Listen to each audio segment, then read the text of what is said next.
Hi friends, ಎಲ್ಲರಿಗೂ ನಮಸ್ಕಾರ. ನಾಗೋಮಹಿ cooking ಚಾನಲ್ಗೆ ಸ್ವಾಗತ. ಇವತ್ತು ತುಳಸಿ ಹಬ್ಬದ ಪ್ರಯುಕ್ತ ತುಳಸಿ ಹಬ್ಬಕ್ಕೆ ಮಾಡಲೇಬೇಕಾದ ಹಾಗೆ ವಿಶೇಷವಾದ ನೈವೇದ್ಯಗಳಲ್ಲಿ ಒಂದು ಈ ಸಿಹಿ ಅವಲಕ್ಕಿ ಪ್ರಸಾದ. ಇದನ್ನ ಅವಲಕ್ಕಿ ಪಂಚಕಜ್ಜಾಯ ಅಂತಲೂ ಕೂಡ ಕರೀತಾರೆ. ಅದರಲ್ಲೂ ಈ ಥರ ರುಚಿಯಾಗಿ ಯಾವ ರೀತಿ ಮಾಡೋದು ಅಂತ ನೋಡ್ಕೊಳ್ಳೋಣ. ಸೊ ಇದಕ್ಕೆ ಬೇಕಾಗಿರುವ ಸಾಮಗ್ರಿಗಳು, ನಾನಿಲ್ಲಿ ದೊಡ್ಡ ಕಪ್ಪಲ್ಲಿ 1 ಕಪ್ ಆಗೋಷ್ಟು ತೆಳು ಅವಲಕ್ಕಿನ ತೊಗೊಂಡಿದ್ದೀನಿ. ಹಾಗೆ ಮೆಜರ್ಮೆಂಟ್ ಅಳತೆಯಲ್ಲಿ ಅರ್ಧ ಕಪ್ ಆಗೋಷ್ಟು ನಾನು ಬೆಲ್ಲನ ತೊಗೊಂಡಿದ್ದೀನಿ. ಹಾಗೆ ಸ್ವಲ್ಪನೇ ಏಲಕ್ಕಿ ಮತ್ತು ಅರ್ಧ ಕಪ್ ಆಗೋಷ್ಟು ಒಣ ಕೊಬ್ಬರಿನ ಈ ಥರ ಚಿಕ್ಕದಾಗಿ ಕಟ್ ಮಾಡಿ ತೊಗೊಂಡಿದ್ದೀನಿ. ಹಾಗೆ ಗೋಡಂಬಿ, ದ್ರಾಕ್ಷಿ ಮತ್ತು ಬಾದಾಮಿ ಮತ್ತು 1 ಕಪ್ ಆಗೋಷ್ಟು ನಾನಿಲ್ಲಿ ಕಾಯಿ ತುರಿನ ತೊಗೊಂಡಿದ್ದೀನಿ. ನಿಮಗೆ ಇದೇ ಡ್ರೈ ಫ್ರೂಟ್ಸ್ ಹಾಕಬೇಕು ಅಂತ ಏನಿಲ್ಲ. ನಿಮ್ಮ ಮನೇಲಿ ಯಾವ ಡ್ರೈ ಫ್ರೂಟ್ಸ್ ಇದೆಯೋ ಅದನ್ನ ಹಾಕ್ಕೊಂಡು ಈ ನೈವೇದ್ಯನ ಮಾಡ್ಕೋಬೋದು.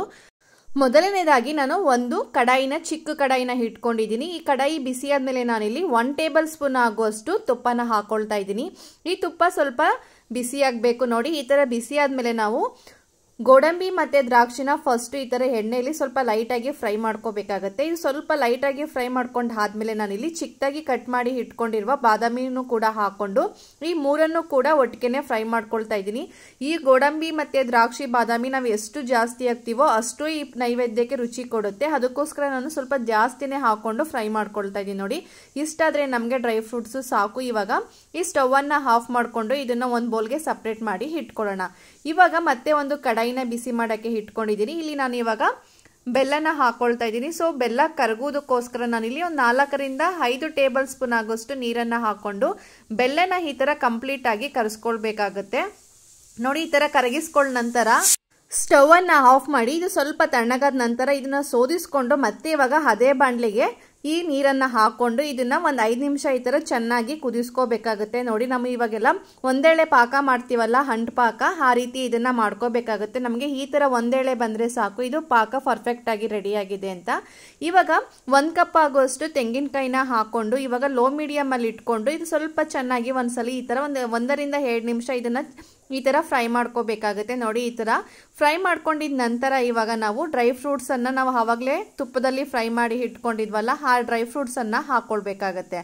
ನೋಡಿ, ಇವಾಗ ಹಾಕೊಂಡಿದ ನಂತರ ಇದನ್ನು ಕೂಡ ಆ ಬೆಲ್ಲದಲ್ಲಿ ಮತ್ತು ಕಾಯಿ, ಇದು ಎಲ್ಲ ಬೆಲ್ಲ ಎಲ್ಲ ಡ್ರೈ ಫ್ರೂಟ್ಸ್ಗೆಲ್ಲ ಚೆನ್ನಾಗಿ ಹಿಡಿಬೇಕು. ಅದಕ್ಕೋಸ್ಕರ ಲೋ ಮೀಡಿಯಮಲ್ಲೇ ಇಟ್ಕೊಂಡು ಇದನ್ನು ಸ್ವಲ್ಪ ಲೈಟಾಗಿ ಫ್ರೈ ಮಾಡ್ಕೊಳ್ಳೋಣ. ನೋಡಿ, ಇವಾಗ ಫ್ರೈ ಮಾಡ್ಕೊಂಡಿದ ನಂತರ ಸ್ವಲ್ಪ ಏಲಕ್ಕಿ ಪುಡಿನ ಹಾಕ್ಕೊಳ್ತಾ ಇದ್ದೀನಿ. ಏಲಕ್ಕಿ ಪುಡಿ ಹಾಕೊಂಡು ಆದಮೇಲೆ ಇವಾಗ ಸ್ಟವನ್ನು ಆಫ್ ಮಾಡಿಕೊಂಡು ನಾವು ಪೇಪರ್ ಅವಲಕ್ಕಿ ತೊಗೊಂಡಿದ್ವಲ್ಲ, ಅಂದರೆ ತೆಳು ಅವಲಕ್ಕಿನ 1 ಕಪ್ ಆಗೋಷ್ಟು ತೊಗೊಂಡಿದ್ದೀನಿ. ಇವಾಗ ಅವಲಕ್ಕಿನ ಹಾಕ್ಕೊಂಡು ಇವಾಗ ಚೆನ್ನಾಗಿ ಒಂದ್ಸಲಿ ಈ ಥರ ಮಿಕ್ಸ್ ಮಾಡ್ಕೋಬೇಕಾಗತ್ತೆ. ಈ ನೈವೇದ್ಯದಲ್ಲಿ ನಾವು ಪಾಕ ಎಷ್ಟು ಕರೆಕ್ಟಾಗಿ ಮಾಡ್ಕೊಳ್ತೀವೋ ಅಷ್ಟೇ ಈ ಪ್ರಸಾದ ಕೂಡ ಚೆನ್ನಾಗಿ ಬರುತ್ತೆ. ನೋಡಿ, ನಾನು ಇವಾಗ ಈ ಥರ ಒಂದ್ಸಲಿ ಚೆನ್ನಾಗಿ ಮಿಕ್ಸ್ ಮಾಡ್ಕೊಂಡಿದ್ದೀನಿ. ಇವಾಗ ಇದನ್ನ ಪಕ್ಕಕ್ಕೆ ಇಟ್ಟು ಮತ್ತೆ ಸ್ಟವ್ ಆನ್ ಮಾಡಿ ಒಂದು ಕಡಾಯಿನ ಬಿಸಿ ಮಾಡೋಕ್ಕೆ ಇಟ್ಕೊಂಡಿದ್ದೀನಿ. ಮತ್ತೆ 1 ಟೇಬಲ್ ಸ್ಪೂನ್ ಆಗೋಷ್ಟು ತುಪ್ಪ ಹಾಕೊಂಡು ಒಣ ಕೊಬ್ಬರಿನ ಕಟ್ ಮಾಡಿ ಇಟ್ಕೊಂಡಿದ್ವಲ್ಲ, ಈ ಒಣ ಕೊಬ್ಬರಿನ ಎಣ್ಣೆಲಿ, ಅಂದರೆ ತುಪ್ಪನಾರು ಹಾಕೋಬಹುದು. ನಿಮಗೆ ತುಪ್ಪ ಜಾಸ್ತಿ ಇಷ್ಟ ಇಲ್ಲ ಅಂತ ಹೇಳಿದ್ರೆ ಎಣ್ಣೆಲೂ ಕೂಡ ಇದನ್ನ ಫ್ರೈ ಮಾಡ್ಕೋಬಹುದು. ನಾನು ತುಪ್ಪದಲ್ಲಿ ಹಾಕೊಂಡು ಫ್ರೈ ಮಾಡ್ಕೊಳ್ತಾ ಇದ್ದೀನಿ. ನೋಡಿ, ಈ ಥರ ಇಷ್ಟು ಫ್ರೈ ಮಾಡ್ಕೊಂಡ್ರೆ ಆಯಿತು. ಇವಾಗ ನಾವು ಆವಾಗಲೇ ಮಿಕ್ಸ್ ಮಾಡಿ ಇಟ್ಕೊಂಡಿದ್ದಂಥ ಅವಲಕ್ಕಿ ಪ್ರಸಾದಕ್ಕೆ ಈ ಕೊಬ್ಬರಿಯನ್ನ ಹಾಕೊಂಡು ಒಂದ್ಸಲಿ ನೀಟಾಗಿ ಮಿಕ್ಸ್ ಮಾಡ್ಕೊಂಡ್ರೆ ಈ ಅವಲಕ್ಕಿ ಪ್ರಸಾದ ರೆಡಿ ಆಗುತ್ತೆ. ತುಂಬಾನೇ ಚೆನ್ನಾಗಿರುತ್ತೆ. ಒಂದ್ಸಲಿ ಟ್ರೈ ಮಾಡಿ ನೋಡಿ, ಇದರ ರುಚಿಯನ್ನೇ ಮರೆಯೋದಿಲ್ಲ. ಅಷ್ಟೊಂದು ಟೇಸ್ಟಿಯಾಗಿ ಕೂಡ ಇರುತ್ತೆ. ಸೊ ನೋಡಿದ್ರಲ್ಲ ಯಾವ ರೀತಿ ಅವಲಕ್ಕಿ ಪ್ರಸಾದನ ಸುಲಭವಾಗಿ ಮಾಡ್ಕೊಳ್ಳೋದು ಅಂತ. ಸೊ ಮಿಸ್ ಮಾಡ್ದೇನೆ ಈ ರೆಸಿಪಿನ ಒಂದ್ಸಲಿ ಟ್ರೈ ಮಾಡಿ ನೋಡಿ, ಹೇಗೆ ಬಂತು ಅಂತ ಕಮೆಂಟ್ ಮೂಲಕ ತಿಳಿಸಿ. ಈ ವಿಡಿಯೋ ಇಷ್ಟ ಆದರೆ ಒಂದು ಲೈಕ್ ಮಾಡಿ, ಶೇರ್ ಮಾಡಿ, ಮರೆಯದೇನೆ ಸಬ್ಸ್ಕ್ರೈಬ್ ಮಾಡ್ಕೊಳ್ಳಿ. Thank you for watching my videos. Bye bye.